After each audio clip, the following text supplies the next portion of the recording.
En enero de 1919 comenzaron en París las conferencias internacionales de paz, en las que solamente participaron los vencedores, ya que por primera vez en la historia de los tratados internacionales se negó la participación a los países vencidos.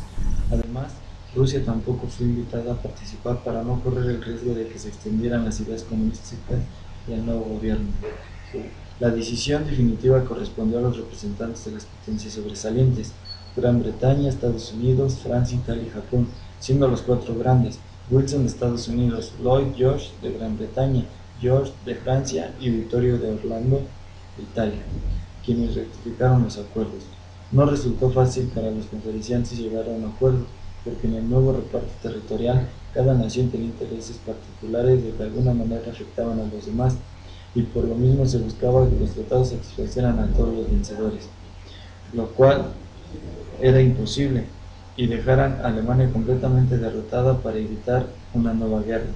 Los 14 puntos de Wilson no fueron aceptados en su totalidad porque principalmente defendían la soberanía nacional y la autodeterminación de todos los pueblos, tanto vencedores como vencidos, a lo cual se oponían las potencias europeas triunfadoras, que no querían desaprovechar la oportunidad de dejar a las potencias centrales fuera del reparto. Incluso pretendían excluir de la política internacional, aunque fuera temporalmente, con el propósito de evitar toda posibilidad de revancha. Después de varios días de discusión y deliberaciones, durante los cuales se establecieron algunos menores, se llegó al más importante y definitivo, el Tratado de Versalles, firmado en enero de 1919, por el que se hacía responsable de la guerra a Alemania, y él se imponía severas condiciones, además de crearse la Sociedad de Naciones con base en la propuesta de Wilson. Las principales condiciones impuestas a Alemania por el Tratado de Versalles fueron las siguientes: el país germano perdía todas sus colonias, las cuales serían entregadas a las potencias vencedoras. Se significarían las fronteras en beneficio de Francia, a la que se devolverían Alsacia y Lorena, Bélgica, Dinamarca, Polonia y Lituania. Se obligaba a Alemania a pagar una indemnización por los daños y gastos causados durante la guerra, para lo cual se estableció una comisión especial encargada de determinar, al cabo de 2 años, la cifra total del dinero que debería pagar el país vencido. Además, se le obligaba a entregar una parte de su marina mercante, a constituir en uno de los lapsos de 5 años 2.000 toneladas de buques armados para las potencias aliadas, así como entregar estas una determinada cantidad de ganado, material favoritario y carbón. Se disponía la liberación de los prisioneros de la guerra y la entrega de más de 800 criminales de la guerra, que serían juzgados por las naciones afectadas. Se exigía la entrega del emperador Guillermo II y del general Hindenburg, considerados como una parte de estos criminales. Se prohibía a Alemania poseer un ejército mayor de 100.000 hombres y de tener servicio militar obligatorio, además de obligarla a reducir considerablemente su armamento. En adelante no contraria con sus submarinarios ni con aviación militar, de manera que su escuadra de la guerra se reduciría a unas cuantas naves. Se le obligaba también a desminizar la zona fronteriza con Francia, en donde se podría tener tropas ni conseguir fortificaciones. También en 1919, en septiembre, se afirmó el Tratado de Paz con Austria, a la que hizo también responsable de la guerra, por el que se limitó su ejército al tiempo que se obligó a reconocer la separación completa de Hungría y la liberación de diversas minorías étnicas. Checos, yugoslavos, eslavos, rumanos, para que formaran naciones independientes, con lo cual se atendía una de las propuestas de Wilson. Austria se vio obligada a ceder a Italia algunos territorios. Se le prohibió que se integrara a Alemania e incluso que se considerara como un estado alemán. Hungría también fue considerada responsable de la guerra por haber pertenecido al Imperio Austriaco, y se le obligó a ceder algunos territorios en favor de los países vencedores. Bulgaria y Turquía, que participaron en la guerra al lado de las potencias centrales, también perdieron algunos territorios que fueron repartidos entre Gran Bretaña y Francia.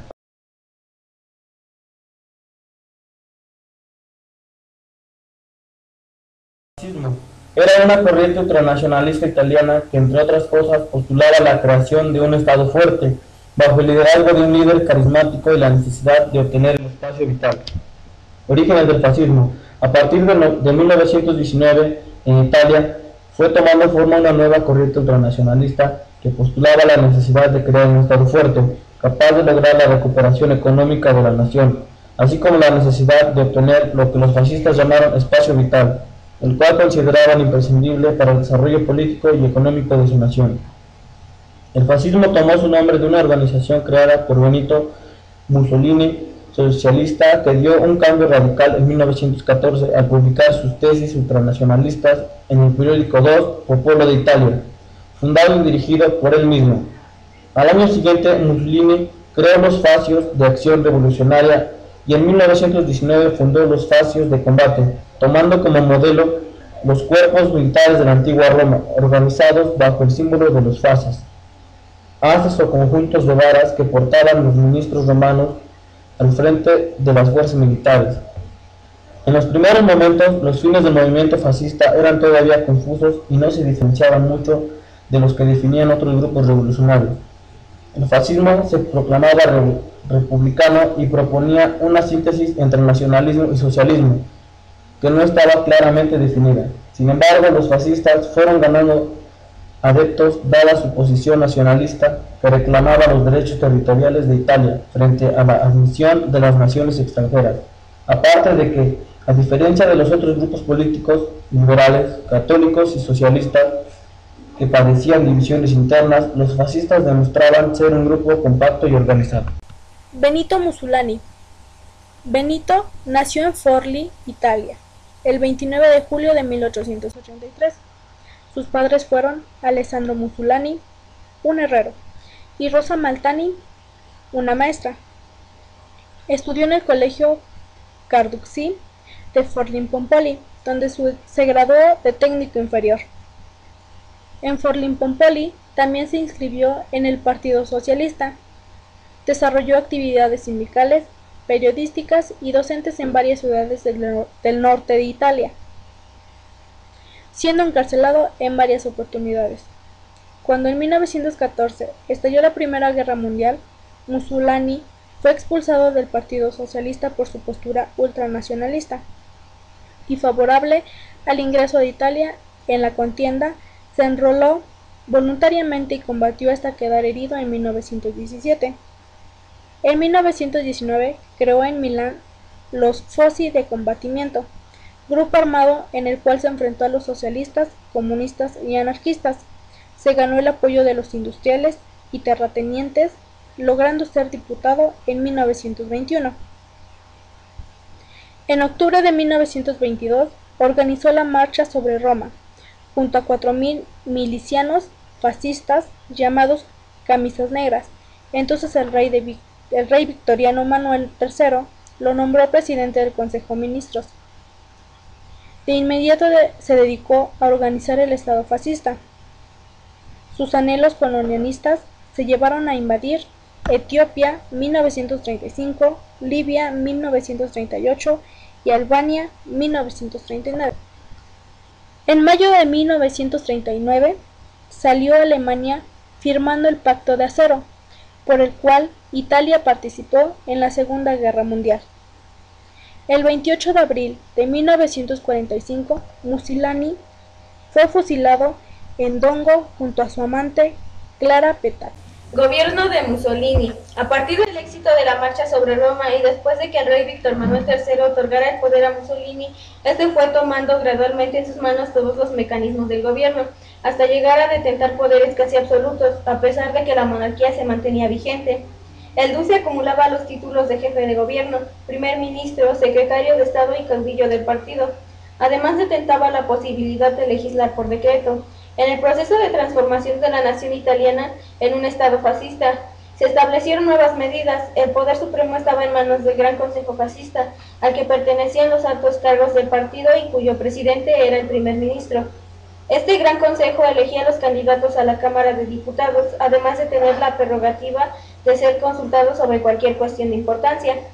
El gobierno de Mussolini se vio favorecido por el cambio positivo en la economía mundial durante los 3 años transcurridos desde que tomara el poder, cambio que permitió la consolidación de la política económica y social del régimen fascista en los siguientes aspectos. Aumentó el nivel de ingresos, se redujo el desempleo, hubo un crecimiento importante en la industria de manera que el país pudo participar en el comercio internacional y se alcanzó un equilibrio en las finanzas del Estado. Con estas importantes mejoras en la economía y el logro del orden interno, Mussolini justificaba ante la nación las medidas dictatoriales de su régimen. El dictador consiguió uno de sus triunfos diplomáticos más importantes al dar solución al llamado problema romano, que consistía en reanudar las relaciones entre el gobierno de Italia y el Vaticano, interrumpidas desde tiempos de una unificación. Este asunto era de gran importancia para Mussolini, pues buscaba obtener que la Iglesia Católica el apoyo ideológico que le permitiera consolidar definitivamente su régimen. En febrero de 1929, después de 3 años de negociaciones, se firmó el Tratado de Letrán, un contrato que Mussolini estableció con el Vaticano y que representaba un innegable éxito para la Iglesia Católica, pues además de reconocer la soberanía del Papa con dominio exclusivo sobre la Ciudad del Vaticano, el gobierno declaraba el catolicismo como religión oficial del Estado italiano. Se permitiría además que la educación religiosa continuara en las escuelas públicas primarias, extendiéndose a las secundarias, aunque se establecía que la Iglesia no tendría injerencia alguna en asuntos cuyo manejo quedaba reservado al Estado. El concordado no solo benefició a la Iglesia, sirvió también para aumentar el prestigio de Mussolini ante el pueblo italiano. A pesar del tratado, el Vaticano apoyó activamente la política de orden y trabajó impuesta por Mussolini, quien llegaría a ser reconocido por el Papa Pío XI como el hombre de la providencia.